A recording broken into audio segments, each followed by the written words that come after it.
Aguante. Bueno, Oscar Vallejo está con nosotros, secretario de ADUL. Oscar, ¿qué tal? ¿Cómo estás? Hola, buen día, gracias por comunicarse. Bien, más o menos tratamos de poner en la mesa la situación, que realmente es angustiante, no es ni alarmante, es angustiante por lo que están pasando. Efectivamente, porque eso construye una incertidumbre permanente acerca de las posibilidades de seguir haciendo actividad académica. Eso mella los futuros, sobre todo de la gente más joven, ¿no? Yo acabo de cumplir 59 años y tengo 35 años de antigüedad en la universidad. Antes había tenido otros trabajos. Pero entonces, mire, yo en este momento no me costaría mucho pasarme a otro trabajo, sé qué hacer, como yo vengo de una tradición de salir a buscar el trabajo donde esté, lo puedo hacer, pero es una perspectiva más consolidada, podría decir, y de hecho tengo responsabilidades de sostener cátedras, de estar a cargo de las cátedras y de haber estado formando gente durante muchos años.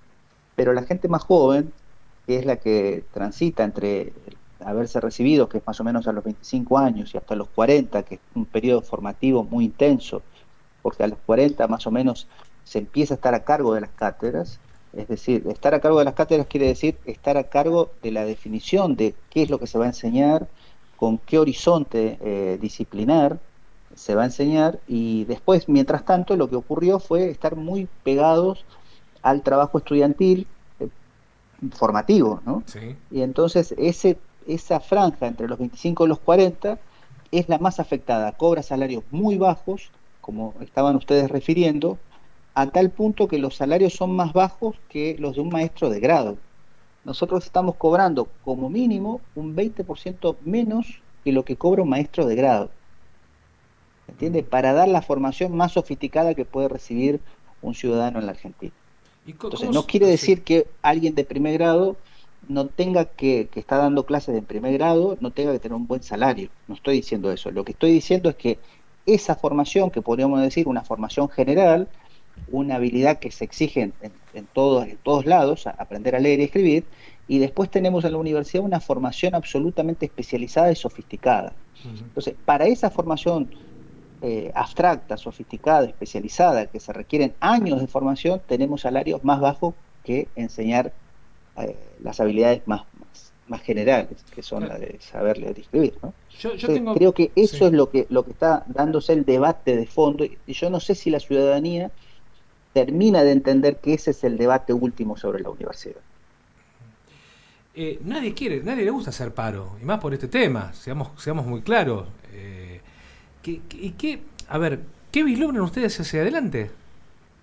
Efectivamente, nadie quiere hacer paro, sobre todo en nuestro trabajo, porque nosotros tenemos casi todas nuestras actividades son evaluadas, son sometidas a un proceso de evaluación constante. Entonces, si nosotros no publicamos, tenemos evaluaciones peores. Si no producimos innovación pedagógica, nos va peor. Y así. Entonces, un paro, 48 horas de paro, en el cuatrimestre son más de 20 días de paro a veces que estamos realizando. Eso afecta de manera nuestro trabajo, pero también nos afecta a nosotros y afecta algo que es muy básico, que es la vocación. Nosotros queremos hacer docencia, queremos hacer investigación, queremos hacer extensión y paramos porque es la única manera, la única herramienta que el gobierno de algún modo todavía entiende en función de reparar este daño que está haciendo a los salarios y a través de los salarios a la universidad pública. Entonces, ese es el debate fino, podríamos decir. El gobierno perdió en la calle, como se suele decir, a partir de la gran marcha del 23 de abril del año pasado. El gobierno tuvo una derrota política, no solamente en manos de quienes organizamos esa marcha, sino en manos de la ciudadanía que se expresó masivamente en las calles, ¿no? O sea, ahí quedó claramente que la ciudadanía argentina estaba dispuesta a defender la universidad pública, que no era afín al proyecto político de Milei. Entonces el gobierno tuvo que retroceder, tuvo una derrota política, retrocedió, pero no deja de producir políticas que dañan la universidad. Claro, que Y la ese siga daño, desfinanciando. ¿Eh? desfinanciando, dañando el sueldo docente, sembrando dudas acerca de la diferencia entre educar y adoctrinar, y entonces impulsar a que los estudiantes denuncien a sus profesores y se corte ahí un vínculo pedagógico fundamental basado en la confianza y en el respeto. Entonces, el gobierno hace políticas, podríamos decir, mucho más chicas, mucho más finas y con mucho más profundidad del daño. Ujú. Entonces, es esa la etapa que estamos atravesando en la universidad. ¿Cómo defender la universidad y explicar a la ciudadanía en qué consiste la política fina de Milei para dañar la universidad? Uno entiende de que a lo que se ve y a cómo se maneja el gobierno no se mueve ni un centímetro. Y esto, digamos, hacia adelante, ¿qué perspectivas hay? El gobierno se mueve, insisto. Sí. Nosotros en la marcha del 23 del año pasado estábamos con la universidad virtualmente vacía, perdón, Ujú. virtualmente cerrada, ¿no? La universidad casi estaba cerrada. La Universidad de Buenos Aires es la que expresó con más detalle esa condición de que la universidad no podía seguir así, ¿no? Entonces, bueno, ¿qué es lo que va a pasar? Logramos que la universidad esté abierta. ¿Con eso alcanza? No. Necesitamos salarios, necesitamos fondos de Bien. investigación, fondos de extensión, becas para los estudiantes. Eso todavía va en cuentagota y va avanzando, se va reparando en la medida que nosotros juntamos fuerza para hacer retroceder al gobierno. Y los hemos hecho básicamente en 3 ocasiones. En las marchas de octubre, el gobierno se vio obligado también a hacer mejoras salariales. Y Ujú. ahora estamos juntando fuerzas para volver a disputar fuerte y que el gobierno retroceda y volver a abrir, como se dice en el léxico, volver a abrirle la mano, ¿no? No es algo que lo haga porque quiere, sino que es algo que hace porque está obligado a hacerlo. Incluso en un año electoral es casi una obligación esto que pasa, ¿no? Pero después tenemos otras cuestiones que nosotros entendemos que también hay que mirar en detalle porque hay un debate que es del orden de los conocimientos que está el gobierno con la universidad. Para poner el ejemplo más claro, el gobierno sacó la Argentina de la Agenda 2030, la agenda central que se hacía cargo del calentamiento global y del cambio climático. Milei es un negador del cambio climático, tiene una posición anticientífica sobre eso. Y la universidad toda, porque trabaja en el consenso científico de avanzada, investiga sobre el cambio climático. Y entonces, es claro que acá la disputa es también porque la universidad produce un saber que tiene un nivel de criticidad, aunque uno pueda decir, bueno, estamos estudiando las formas en las que el río eh, afecta los humedales, por ejemplo, Ujú. ¿no? Estamos estudiando eso. Ahora, estudiamos eso porque estamos estudiando el cambio climático. O como comentaba un compañero de Linari, estudia las ciertas condiciones de algunos crustáceos para evidenciar problemas de contaminación de los ríos.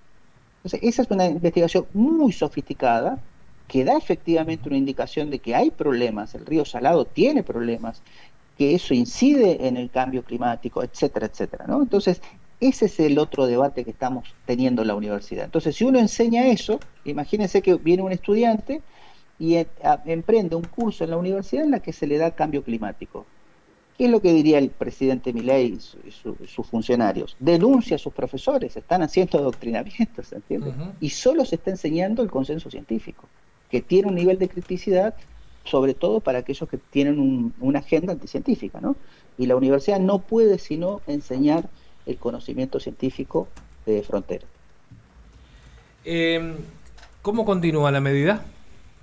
Hoy tenemos, nosotros hemos resuelto, porque se han puesto hoy, en este aniversario tan fundamental, las elecciones de la obra social, Ujú. entonces hemos resuelto en una asamblea que íbamos a trabajar, íbamos a votar, íbamos a defender nuestra obra social, estamos disputando con una lista que presenta el rectorado, Sí. entonces el gremio y el rectorado estamos digamos, oponiéndonos en listas diferentes, valoramos que la gente vaya a trabajar y que entonces vote, porque si no, cuando no están en el lugar de trabajo, merma mucho la cantidad de votantes, Ujú. que eso nos llevó entonces a que el paro sea en lugar de 48 horas, como está haciendo en otros lugares del país, que sea solo de 24 horas, que fue ayer, Ujú. y entonces hoy decimos tenemos jornada de lucha votando nuestra obra social, defendiendo la obra social. Esto es lo que acontecerá todo el día.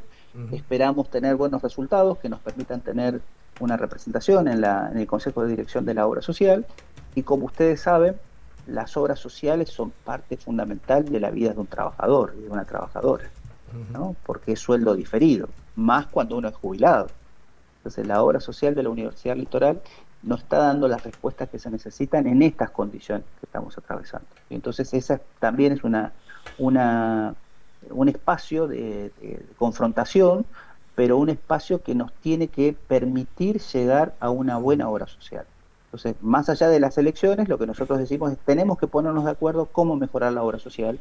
Para eso es mejor, o la instancia es las Sí. elecciones, pero eso recién empieza. Después hay que seguir trabajando sobre cómo mejorar la obra social. ¿Y hoy los docentes universitarios están yendo, están asistiendo? Hoy. Estamos asistiendo hoy a trabajar en Ajá. estas condiciones de vamos a trabajar para defender la obra social con nuestro voto. Bien.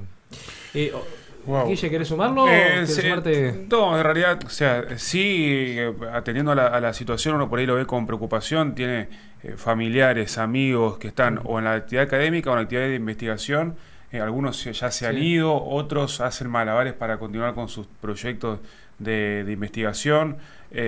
Por ahí vos decías que ante las marchas y las actividades, medidas de fuerza, el gobierno a veces reacciona, a veces tiene que dar marcha atrás, pero ¿qué pasa si esto se perpetúa en el tiempo?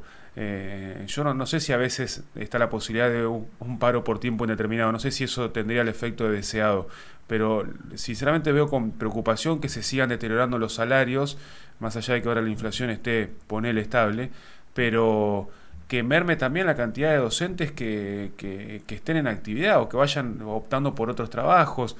¿Cómo ves hacia adelante esta situación? Una primera observación. Nosotros desde de los equipos técnicos de la universidad estamos cuestionando el INDEC y cómo el INDEC está dando sus indicadores. Y eso, ¿se acuerdan ustedes Sí, cuando teníamos la disputa con el gobierno de Cristina Fernández de claro, Kirchner? ¿No? Y entonces allí, ¿qué es lo que decíamos? Y esa era la percepción social, que no estaba Claro, equivocada. El INDEC no mide lo que pasa, el claro. INDEC fragúa las cifras, No, ¿no? incluso hay Y hay una estadística del 2018 que es la que utilizan algunos analistas, creo que una encuesta permanente de hogares, que hay meses que da 7, 8, hasta 9 puntos por encima de la inflación oficial. exactamente, y entonces eso quiere decir que en la universidad estamos produciendo conocimiento crítico sobre ese relato numérico, podríamos decir estadístico, que produce el INDEC. Nosotros no estamos de acuerdo con esas cifras, y entonces, pero si fueran esas, dio la última 3,7 del índice general, l- para nosotros tuvimos cero, Ujú. ¿se entiende? Y entonces ese es el desfasaje que hay, y después mes a mes se pierde.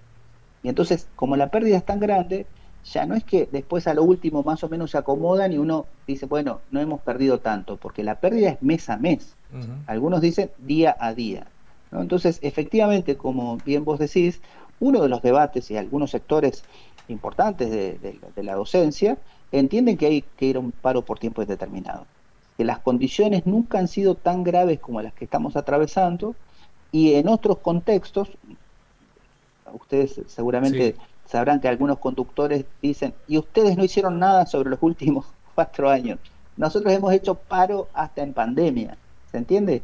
Y cuando uno compara la situación salarial de antes con la de ahora, es enormemente mejor. Entonces, cuando eran esas condiciones que, cuando uno compara, son mejores, hicimos paros mucho más intensos, Ujú. incluso medidas casi por tiempo indeterminado. Entonces, y ahora no las hacemos. ¿Por qué no las hacemos? Entonces, parte del debate y de la conversación pública de la docencia es que el gobierno pretendía cerrar las universidades. Entonces, si nosotros vamos a un paro por tiempo determinado y cerramos las universidades, bueno, estamos coincidiendo. O sea que es una medida que de alguna forma el gobierno festeja. Entonces, hay que encontrar el punto de que el paro se hace en contra del gobierno, no se hace en contra de los estudiantes, Ujú. no es Ujú. en contra de la ciudadanía, no es para dañar al país que nosotros hacemos paro. Queremos que el gobierno reaccione y entonces la medida de los paros van a estar acorde a cómo se puede lograr que el gobierno retroceda y otra vez vuelva Claro, a darnos claro. más de lo que Bueno, el gobierno quiere dar. Sí, hay un dato que me parece que es interesante, y vos lo decías, cuando el pueblo decide movilizarse en favor de la educación pública, sin lugar a duda, hay parte de esa movilización de que son votantes de Milei. Hay que Exacto, decirlo esto. exacto. Y que le están poniendo al gobierno el freno respecto a la situación. Por eso es que nosotros desde los gremios, y eso creo que es importante plantearlo, nosotros tenemos una aspiración universal. ¿Qué quiere decir? Los derechos de los trabajadores son los derechos de Ujú. todos los trabajadores, sean del partido que sean. Entonces, si vos sos de la Libertad Avanza y tenés que jubilarte, ¿cómo vas a vivir después de tu jubilación si el régimen nuestro se vuelve insostenible? ¿No? Entonces, no se puede sostener. Entonces, defender las jubilaciones es algo, una responsabilidad de los gremios porque a todos los trabajadores, a todos quienes vivimos del salario, las jubilaciones nos cambian. Hoy son las elecciones, como decíamos. Estaba hace un rato en la mesa de los jubilados. Y entonces yo les preguntaba, ¿y qué tal la vida? Bárbara la vida. Y entonces, ¿por qué dicen eso? Porque muchos están cobrando más que cuando estaban de activos. No están cobrando jubilaciones de miseria quienes se han jubilado. Entonces, ¿qué quiere decir? Bueno, los salarios nuestros están bajos, pero las jubilaciones están Sí. cobrando un poco más que los activos. Y entonces, ¿eso qué quiere decir? ¿Todavía se mantienen condiciones de vida relativamente Ujú. buenas comparado con otras jubilaciones que son pésimas, ¿se entiende? Entonces, eso es lo que nosotros decimos. Y esa ley se conquistó y hay que defenderla. Entonces, y la tenemos que defender todos, votes por el gobierno o no votes. ¿Por qué? Bien. Porque cuando uno vota por un gobierno, estoy haciendo un análisis en general, ¿no? Uno tiene un núcleo por el que lo vota, pero no le da un cheque en blanco a los gobiernos. Sí. Y entonces acá los votantes de Milei le dijeron, nosotros en esta no te bancamos. Porque si no hubieran salido los votantes de Milei, muchos jóvenes son votantes de Ujú. Milei, como ustedes lo saben, y muchos jóvenes votantes de Milei estaban defendiendo la universidad, el gobierno no hubiera retrocedido. Porque el gobierno, efectivamente, nosotros lo sabemos todos, es un gobierno que gobierna con encuestas y con la condición de la calle.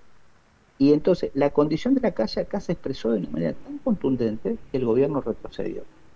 Y las condiciones de la universidad, no vamos a decir que son óptimas, pero son mucho mejores que las de marzo del año pasado, ¿no? Entonces, y eso se consiguió solo con la voluntad ciudadana de salir a la calle. Y entonces ahí estamos nosotros disputando, nosotros decimos, tenemos que tener una persistencia en esto que decía recién tu compañero, Ujú. tenemos que tener la persistencia de sostener las medidas de fuerza. Bien. ¿Por qué? Porque eso va generando una condensación de que el problema está sin resolver. Y esa condensación tiene apoyo ciudadano, porque otra vez, cuando la ciudadanía empieza a comprender de qué se trata, ahí sale y defiende la universidad. Porque defender a los docentes no es defendernos a nosotros. Nosotros cumplimos una función y lo que estamos defendiendo es qué posibilidades hay con estos salarios de cumplir la función para la cual estamos, que es producir en la frontera del conocimiento y enseñar esa frontera para que quienes se formen, los más jóvenes, entonces estén cuando tengan que empezar a trabajar como profesionales, estén en esa frontera y no estén en el rezago, Bien. ¿no? Ese es el debate. Oscar, como siempre, un gusto charlar con vos. Agradecer estos minutos. Gracias a ustedes por estar siempre atentos y permitirnos Bueno, este diálogo con ustedes y con la ciudadanía. y Hasta luego. estaremos atentos a las votaciones de hoy, que es lo que Hoy sucede. sí, estamos esperanzados y esperemos tener buenas noticias. Te dejo un abrazo gigante como siempre. Chao, Oscar. Gracias.